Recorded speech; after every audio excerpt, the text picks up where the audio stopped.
Welcome everybody. My name is Betty Violta. I am an educational aide at Open Space Authority, and we have Merav as our iNaturalist specialist joining us from Save by Nature.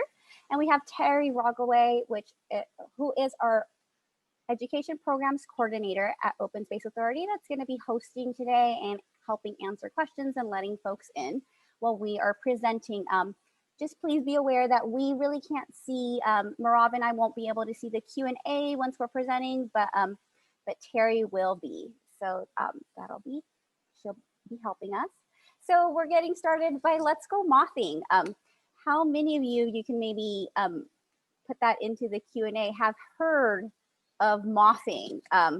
I've got to do mothing once long ago while I was still in school. I am a biology major, so that was part of one of our entomology labs that we got to do, which was really great. I'm really excited to share this with you. Unfortunately, because it got cooler and with the time change, we're not able to be out at one of the fields, but I was able to get a little bit of video for you all. And so again, the presenters today are myself and Merav from Save by Nature. I chose these beautiful pictures of moths. So the one where my name is on the left-hand side is from Madagascar. And that's actually a moth I encountered while I was out there at a research facility helping write curriculum for school groups out there. And that is an emperor moth. A Madagascar emperor moth. And for Merav, I chose a beautiful Luna moth there. I know so many people really love them. And the one in the middle is a death head hawk moth.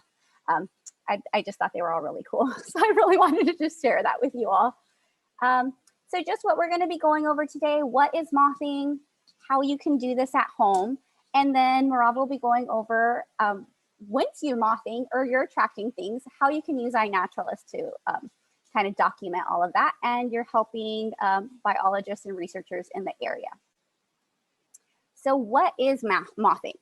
It's not very complicated. Mothing is just catching and observing moths. Some people can catch them, and entomologists can sometimes pin them and use them and add them to a collection to kind of see what's around.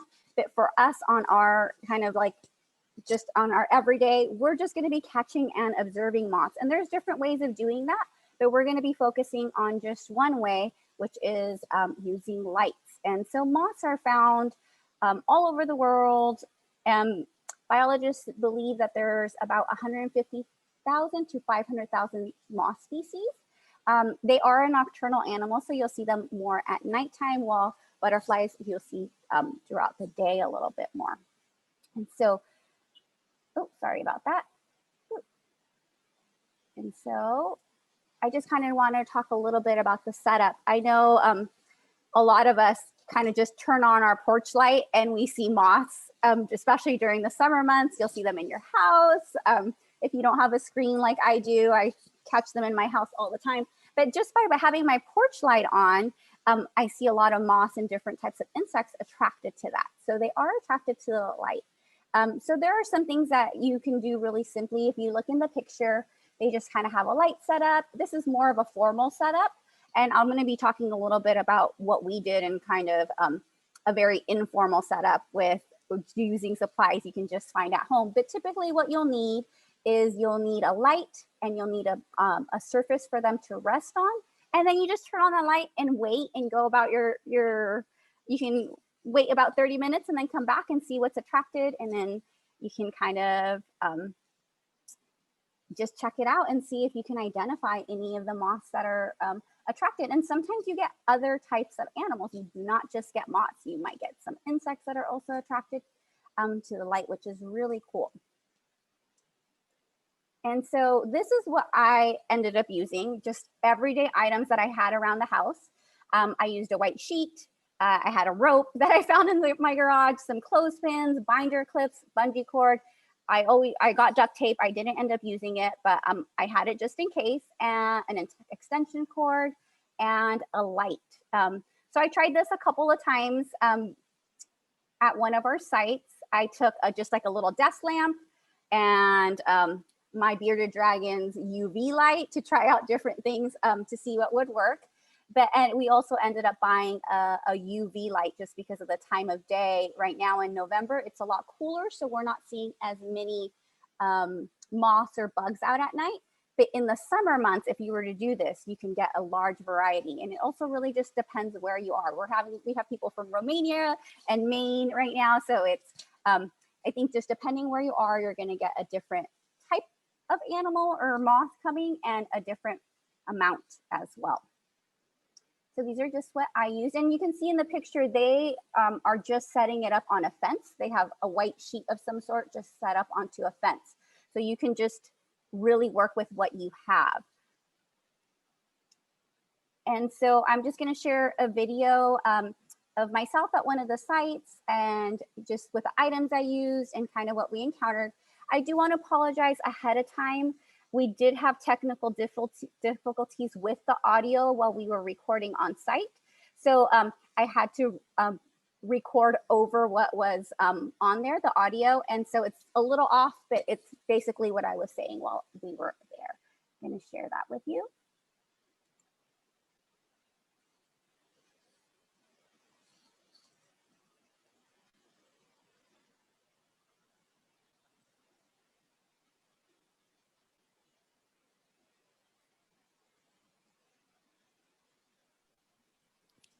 We can't hear the sound.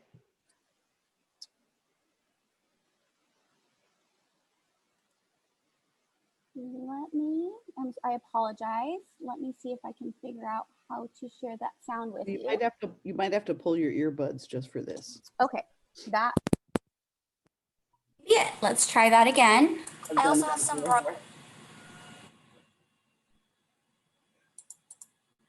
Let's see. Hello, everyone. Does that work? My name is Betty. I'm an educational aide at Open Space Authority. Today we are here at Coyote Valley Open Space Preserve, and I have some items I'd like to share with you so that you can set up your very own mothing station. I have an old white sheet that a neighbor was looking to rehome, so I'm able to use that and upcycle it for our mothing station. I also have some rope that I can set up as a clothesline or tie between two trees so that we can set up our white sheet. We're going to have to string that up. I also have duct tape because duct tape is always very helpful, and some clothing pins and some binder clips in case we need to clip the sheet to any items. Also some bungee cords and a pair of scissors, but the most important item is our light. At home, you can grab an extension cord because you will have electricity. If you're trying to do this in your backyard, then you'll just want to grab that extension cord and any type of light you have. You know, when you're at home and your porch light is on, you see moths attracted to that porch light? Well, this type of light is a UV light used to attract insects. Insects see this light a lot better, so we're hoping that moths will be attracted to this. It also just needs to be plugged in, and we will be setting this up. Now we're going to be walking around Coyote Valley just to find a good spot so that we can set up our mothing station. So we explored around Coyote Valley Open Space to see if we can find a good spot to set up our mothing station. We used the rope I showed you earlier and set it up between two branches. We then draped our white sheet over that and clothespined it into place. We also tied the bottom corners down to two branches at each end because it was pretty windy. We used a binder clip in the center with a bungee cord to string our light up. We connected it to our electricity source down here. If you're doing this at home, you're going to need a long extension cord if you're setting this up in your backyard or your front yard. You can use your trees, or if you have clotheslines, you can use your clotheslines as well. This is a specific type of light that is used to attract insects that entomologists will use. Entomologists study insects, so hopefully this attracts moths tonight. Insects see differently than we do, and this light should attract them because of the UV. But you can use any type of lamp you have at home. If you have a little desk lamp or you have a camping light, you can always set that up.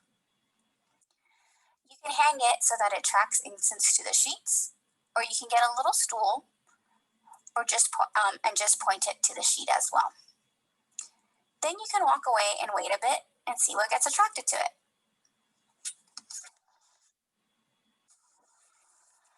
We have had this set up for over 30 minutes or so now.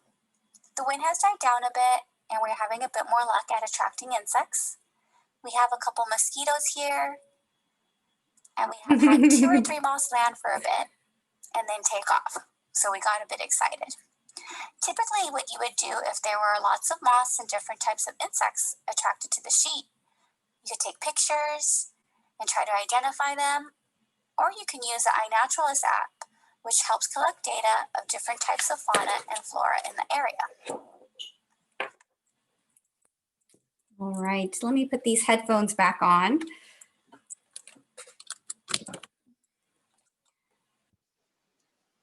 Perfect. So that just is an idea of what you can do to kind of do your own little setup. All those items I had at home, which made it really easy. And as I was looking for just different pictures, there were people setting it up in just so many different ways. It's just getting creative. I even found one that they were just using their white wall at home on the outside and then just using directing lights towards them. And definitely in the summer, you will get a lot more moths and insects attracted to it. In July, there's actually a National Moth Week that we're hoping to participate, hopefully next year. And if things with COVID are getting better and we're able to get into a group, we're hoping to be able to host something at one of our sites where folks actually come out with us, and we're going to just hopefully be doing everything in person and live. I just wanted to share with you a couple of pictures of some moths in Santa Clara Valley, where Open Space Authority is located. There have been about 92 species observed. And I kind of just wanted to share with you, there are all so many different kinds, little ones, brown ones, different colors, which was really exciting to see. Unfortunately, we didn't get to see any of these, but hopefully in the summer and in July, we will be able to. I'm gonna end this slideshow and then I'm gonna have it go over to Merav, where she is gonna explain to you how iNaturalist can be used to observe different fauna and flora throughout when you're out in nature or even in your backyard. Trying to see how I can stop sharing. I think I can do it. Oh, here it is. It's on. I have 2 screens, so it kind of goes back and forth for me. I'm so sorry about that. All right, Merav, thank you so much for being here. Sure, thanks, Betty. It was really cool. I can't wait to go out mothing again. And I think Coyote Valley would be a great place for that, because you need like a place where you could, put the light on and moth could see it from far, far away. Because when I try to do it in my backyard, I don't see much, even though I do get some moth, which is cool. Yeah, I'm really excited to be able to see what we can attract. And I'm sure we'll attract much more than moths. Sometimes if we're lucky, the bats will start joining us because of all the insects that are attracted to the light. So it'll be great to see. Yeah, that would be lovely. Okay, so let me share my screen. Just a second. Okay.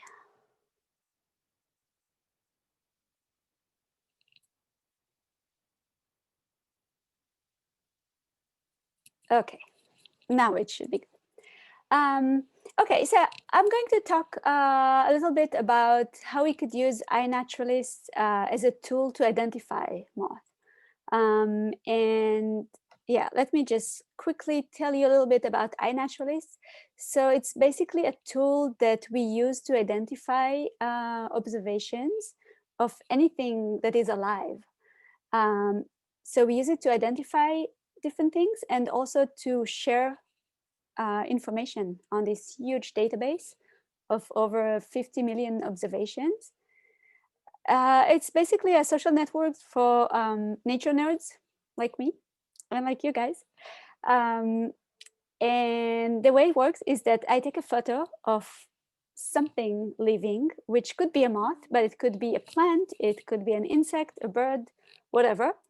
It could be also, I know we're talking about moth, but I have to say that, something that shows you that there was something here before, like if you find a bird feather, if you find animal scat, which is a nice word for poop, or anything that would show you that there was someone here, like a bird nest.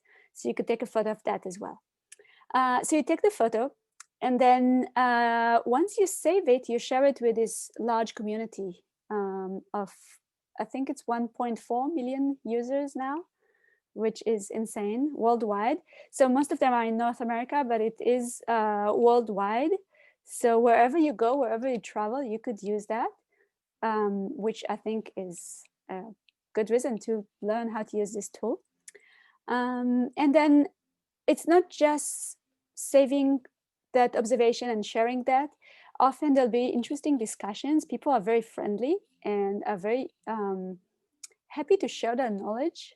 So let's say if you want to learn something new like moth, and you don't have really any experience, you don't know any of the species, people are usually very friendly. And if someone would identify what you saw and you want to learn more about it, you should ask questions. You could tag this person and ask them why they decide that species or another one. And also, once you know the name, it's just the beginning. So then you could start exploring. You can learn more about that species. And the database is actually directly connected to Wikipedia.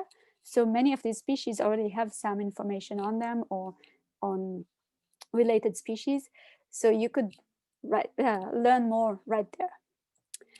Okay, and how do you do it? Let's do, I want to give you a few practical tools that you could use, tonight. If you have your porch light on, you should go and turn it on now. And then in a couple of hours, try and look for, things. Even in the middle of San Jose, even not on the best night, you'll probably see some cool things. So you'll see some moth, you might see beetles, true bugs, you might see all sorts of really cool things that are attracted to light, even in a big, ugly city. Okay, so what do you need to do? Take a photo of what you see. And then, well, obviously before that, download the app. It's called iNaturalist to your phone. It's either on Android or and also on iPhone. I'll show you an example how it looks like on iPhone. It's slightly different on Android, but I'm sure you could get it. Okay, so you take a photo, and then once you're there, so this is like your screen on your iPhone, okay? It will ask you, what did you see? So if you click on that thing, it will actually start thinking. So it has AI, artificial intelligence, and depending on what other people saw in that area and on your photo, it will make a suggestion of different things that might fit your photo. So in this case, it's a mushroom that I found in my yard, and it asked me, is it a turkey tail? So it will give you a list of a few different options. If I'm not really sure what it is, I mean, in this case, I'm like, yeah, it's turkey tail. So I could just choose that one. If I'm not sure about it, I might decide to choose something higher on the classification, like a shelf fungi, for example, or just fungus in general, because I'm like, I don't know anything. But if I wanted to learn more, I could click this little eye here, and then that would get me to Wikipedia directly on my phone.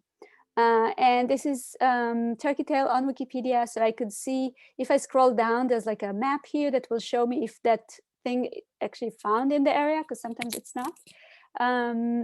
And it will, show me a few photos and a little bit of text. On the website, there's much more information, but that's just on the app as you go.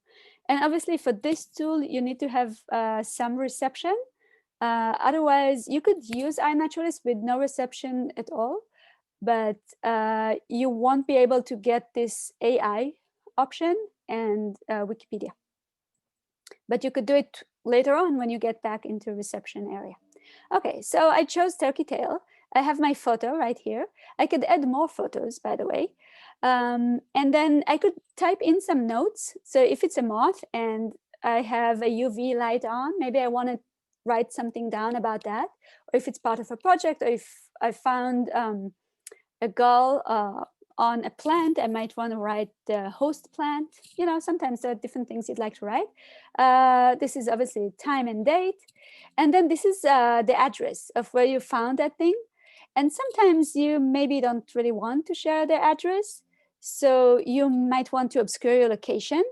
And in that case, you would click this thing, okay, the geoprivacy. And then you could change it from open to obscured. And when it's obscured, you don't lose that data. So the address or the exact location is still stored somewhere in the system, but only you have access to that location. But it's not lost. Let's say if you found an endangered species, so I don't know if there are any endangered moths, there might be, but let's say you found California tiger salamander, okay, one of our endangered species. Once you identify it as California tiger salamander, or the app identified as that, it will automatically obscure the location, because we don't want poachers to go and collect that thing. Same with plants, same with anything endangered. But sometimes you would choose to obscure the location, but in this case, you won't lose the data, which I think is really important, so you could just obscure it. Okay, another thing you could do is you could add your observation to a project. So iNaturalist, anyone could start projects about different things. So there are some really cool projects about moth. I'll show you them in a second. And this is where you could add them to the project. So basically it's right here. These are projects. And if you click on that, it will open that other screen with a list of projects. Okay, and then you could just click your project. But some projects will actually get your observations automatically, which is even better. Okay, so when you take your photos, they don't need to look beautiful, they don't need to look pretty or artistic. They could be if you'd like to, but they could be just a photo of that organism, in this case a moth. Sometimes you might want to add more than one photo. Okay, like this moth, for example, if I had only this photo, it might have been difficult to tell what it looks like from the other side, right? This is actually might be a better photo, because then you could see all the wing patterns and stuff like that. So that's pretty useful too. And because this is the same moth, the same individual, I could have both these photos together, okay, in one observation. So you could see this is what it looks like on the computer, okay? This is this observation on the computer, and I have the two photos here. So I can't actually identify moth usually. I think here I chose to accept the AI's suggestion. So, the AI suggested, oh, this is probably blah, blah, blah. And then I looked at lots of different photos of that thing. I made sure it's actually found in the area, and I decided to go for that ID. And this is what this observation will look like, okay? And then now what? So this is what we did. We took the photos, we shared them. There are a few more things you could do, because often when I speak with people, they say, oh, but I made all these observations and nobody wrote anything about it. I didn't get anything identified, and I don't know what's wrong. So like anything else, it's a community. So you need to start, getting to know people, and then you'll get noticed and maybe get more help from people. But also it's about little tricks that you should learn. So I'd like to show you a few of them. This is what the observation will look like on my phone. It's a random observation. And this is the same thing on the screen, okay, on the website. And you can see that there's much more information here, okay? I have the photos and I have the map, but then I also have all sorts of other things. So what are these? Things that you can do when you're back at home looking at the screen. Some of them you could do from your phone, but it's easier to do it on the website, on your computer at home. So you could edit annotations. Let's say when you're talking about moth, you could say, oh, this is an adult, or it's a caterpillar, it's a larva, or something like that. That would be useful. You could edit fields, like how is this detected? How did you find it? And then you can say it's scat, or it's feather, or something like that. So that would add additional information that might be useful for you in the future or for other people. And then you can add your observation into projects. If you haven't done so before, you could always do it later. So you click on projects, and then you'll have the list of all the projects that you joined already, okay? So if you didn't join that project, it won't be on the list. Another thing you could do is you could tag experts. So at the bottom of the screen of your observation, you'll see a list of the people that are top identifiers of that group. So in this case, it's sawflies, little wasps. So these are the people that identify most of them on iNaturalist, and you could tag them. You could write @ and their username, and they will see your observation. And they might be swamped with tons of observations of other people, but they might be happy to help you because people are really friendly. And then I would really advise you to follow up. So go back to your username. So I didn't say that before, but when you go to the website, to iNaturalist website on your computer, you use the same username and password as on your phone. So I would advise you to go back to your profile and check for all sorts of discussions with, see what other people said about your observations, and you could find friends and get to know people and see what they find. You could follow a place like Coyote Valley. You could follow OSA preserves on a new project. You could follow people, and you could learn a lot just by doing that. But it's also important because if someone helped you identify something, you might want to see that, and you might want to change the identification that you suggested. Okay. So there are a couple of moth projects that I want to show you. So as I said, lots of people open different projects. When we do bioblitzes, for example, we open new projects for that, but there are also specific projects. So for moth, there's one for California that actually works automatically. So anytime you make an observation of any of the moth families, any group of moth, it will be added into that project automatically. Okay, and it's really cool because then you could go into the project and explore, see 105,000 observations of moth from California alone. So 2,400 species are already there, which is remarkable.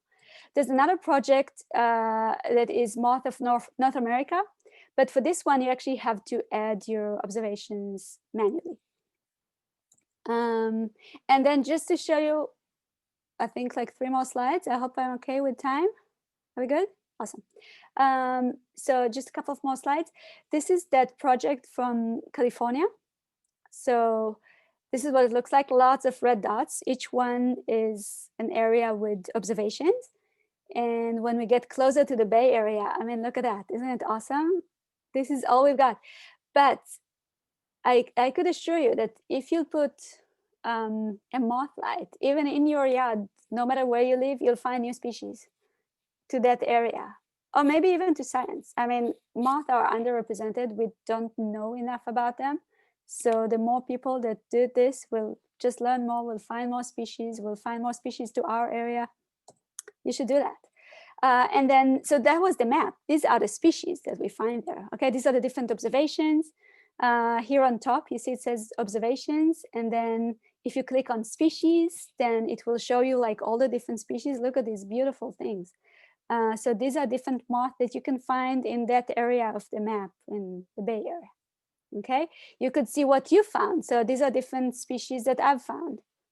Okay, some that make galls, some that make leaf miners. These are the things that I look for. And there's plenty more. And yeah, and I think that's it. Okay. Wow, thank you so much for sharing, Merav. I am so impressed at the map of the Bay Area.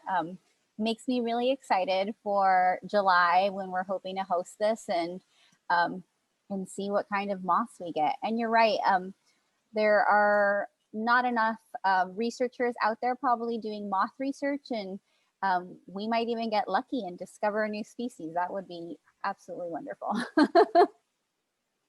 Yeah, I totally agree. And there are probably lots of different species that haven't been discovered yet, or some haven't been described yet. Yeah. So yeah, that'll be a good place to find them. Yeah. Thank you everyone for joining us. We are going to open the Q&A. So if you have any questions for Merav or myself or Terry, you can just add your question to the little Q&A. So if you're just joining us or joined us a little late, you can just on the screen scroll down and you'll get that black bar right next to the participants. You'll see the Q&A button and you can just type your questions on in there. And if you have any questions for us. If not, just thank you so much for joining us. We hope to see you at any of our future events. We do have on the day after Thanksgiving, the Hike Your Pie Off event at Rancho, I know it by Rancho, Terry. Oh. We do have a question coming in from Abigail. She wants to know, is it worth trying to attract moths in the wintertime? Well, I tried it 2 times while we were at Coyote Valley Open Space.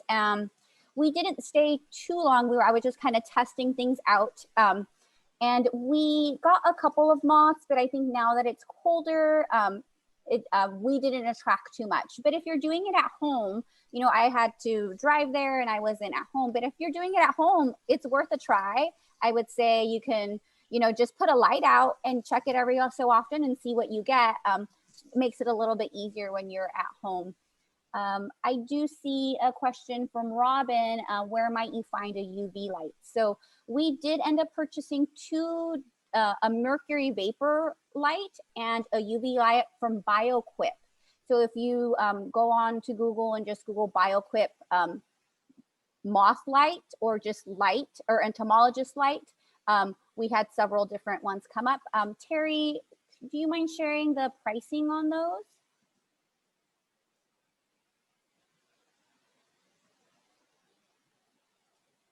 How'd you know I was trying to look them up real quick? I know that the mercury light was about $20 or so.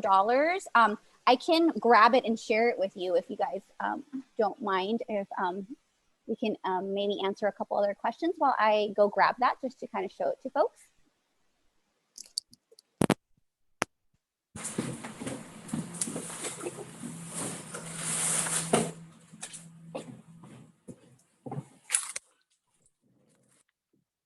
So Jan was asking also, if in iNaturalist, would you ever put different individuals in the same observation if you felt that they were the same species, to get to the top and the bottom of a butterfly? So what do you think about that, Merav? Would people I didn't understand the end of the question. What do you mean, the top and the bottom of the same? So I'm guessing, Jan, do you mean like if people had more than one butterfly there at the time or more than one moth at the time, they might get different views of them? So has that ever happened? Oh, I see. Put more than one species? So it's usually better to separate it by individual. Sometimes it's not possible because you'll have plenty of, you know, something of the same group. So you can do that. It's better if you could separate them, because then you could say, this one is an adult female, this one is an adult male. You know, you could give more information, I think, if you do that. But sometimes it would just make sense to put a few together. And then an expert might say, oh, you know what, these are actually different species. Could you separate them? And you could easily duplicate your observation to 2 different observations with the same photos, the same location, and you just change the title, you change, you know, the identification. And you can always remove some of the photos. So I've done it many times when I thought, you know, something was the same species, but it wasn't. And I would actually write a question there. It's like, are these all the same? Or, you know, and people would correct me. Yeah, that's great. Thanks, Jan. So here is the mercury light we bought. We did buy this through BioQuip. Then we have the one that you saw in the video, which is a little bit larger. I don't remember the cost of this one right off the bat, but it had that different glowing color, like more like that of you would see like a UV light. I saw Gina's question, which what would you use if you do not have a UV light? You can try out any types of lights. We did mention earlier, like sometimes just turning on your porch light, you'll see moths attracted to that. When I tried it out at first, I tried out just my little desk lamp that I have right here pointing at me, and that could also work. I was reading that maybe LED lights don't work as well as like traditional light bulbs, and that's just because of the heat that they just produce a different type of light and they're not as attracted to it. But the mercury bulb and the UV light seem to work best, and that's what entomologists use while they're out there. Let's see. So Abigail, we have my 8-year-old ask if you shine a light in your house through a window, can you attract moths that way? I think, yeah, if moths, if they see the light, they will come. So if you do that, but the good thing about doing like a mothing station is you're gonna have that set up and you're gonna kind of set it up and leave it up for a while. And so the longer you leave it up, the more you're gonna be attracting. And so if you're doing it through your window, you might have to be holding that flashlight there for a while and your arm might get tired. So just try that out. Let's see, Ronald, is it better to use a bright light with a high color temperature, like, oh wow, 55K, so you can use a light to take a picture? Oh, I'm not sure about that, Ronald. Our guys. Yeah, Merav or Terry, do you have any suggestions regarding pictures and the temperature of the light? So Ron, you're actually the person I'd ask about this. Ron is one of our photography docents who does all kinds of interesting photography lessons for us out in the field. But that does make a good point that they are attracted to the light, but I'm wondering if they're also attracted to the heat. Yeah, I can totally see that. And you know, they are more active at night when it's warmer, just insects in general. So I can totally see that being attracted to the light. We have Jan just saying for moth month for next year, we should coordinate with myth pen docents so that we don't overlap. Yeah, that would be wonderful if we can have like an event, a bigger event where we're all doing stuff together. That is a great suggestion, and we will totally reaching out. Thank you, Jan. We have Robin just saying thank you. Thank you, Robin, for joining us. You may have to be careful with powerful UV lights. You might get sunburned. Yeah, so we're directing definitely the light towards the sheet or that white wall or whatever you're using.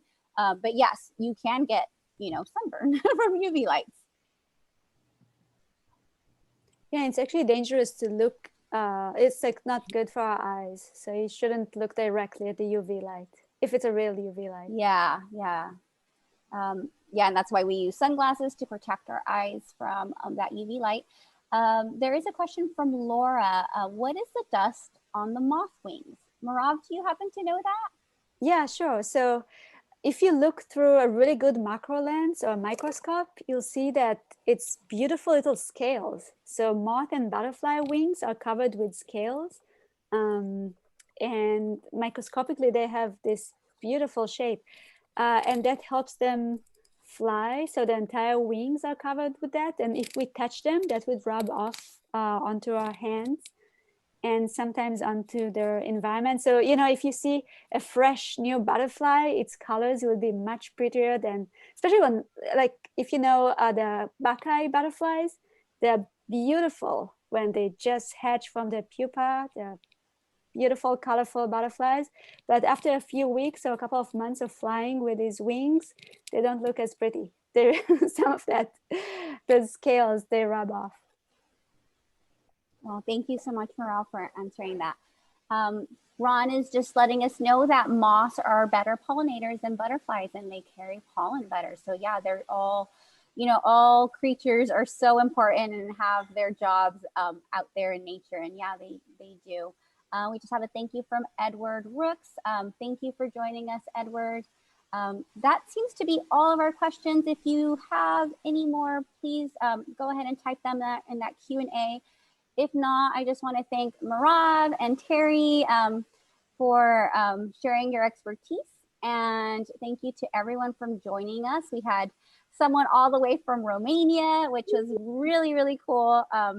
and folks from the Bay Area, even from Maine. So thank you everyone for joining us.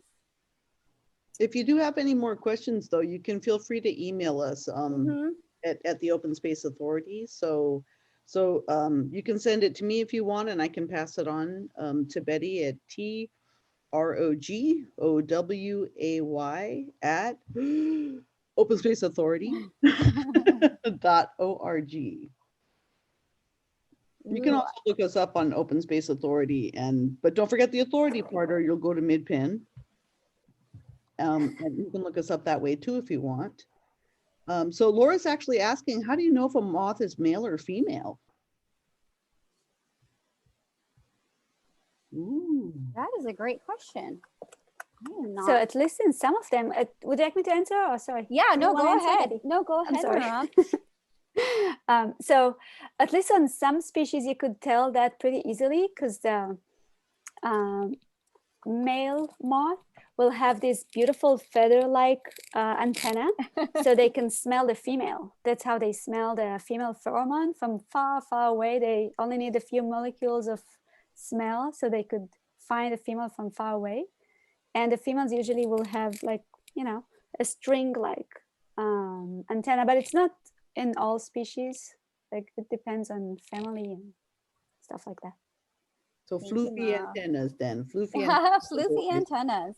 I also wanted to share this wonderful book that we purchased specifically for this event, and it's Moths of Western North America by Jerry Powell and Paul Oppler. And we were hoping to be able to use this to identify moths if we needed to out in the field there, but hopefully we'll be putting it to use in July next year for our moth event. Thank you, Merav, for answering that question. Sweet. Okay. All right. Cool. Well, thank you everyone for joining us. Enjoy your weekend. Stay nice and cozy with this nice misty weather. Yeah, and if you have any further questions, you know how to reach Terry and myself. We're at openspaceauthority.org, and Merav is at Save by Nature. Merav, do you want to share your contact information? Yeah, but I'll have to quickly check my Save by Nature email address. Because I don't remember. Oh, it's Merav at savebynature.org. That's it. Perfect. Well, it's very easy. Well, enjoy the rest of your night. Thanks again, Merav, for being our iNaturalist expert. We appreciate you being here with us. Thanks. It was fun. See you Bye, next everyone. Bye-bye.